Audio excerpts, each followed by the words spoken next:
Magalakan naman di matulis sa amaki ni surata hita izany tsangam-bato izany.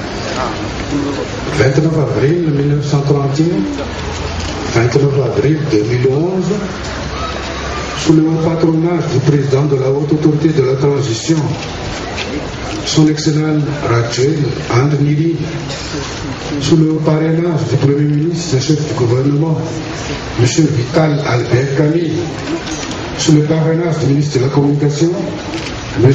Rajasson Harry Laurent, ity mariky ny fahavalopolo-taonan'ny vahaolomben'ny tantara sy vatom-pehizorony ho avy ny radio Madagasikara ity to. Sudah tuh, kresika pega tuh.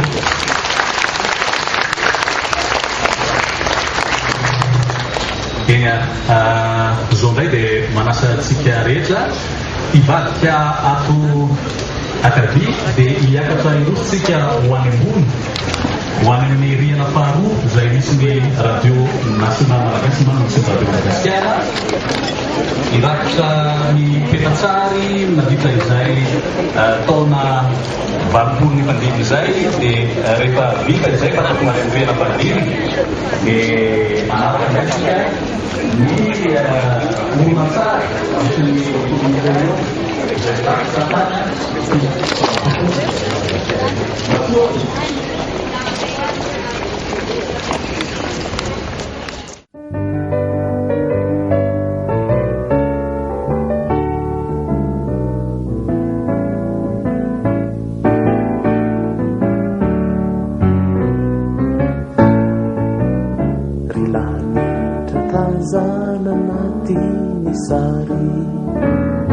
Nisari lanzaina maiti namidi maitwani velanya narani manzi maiti amela nani livuni nisari citandri findramu namaiti fa usuduku vokali manakaza maro sokazy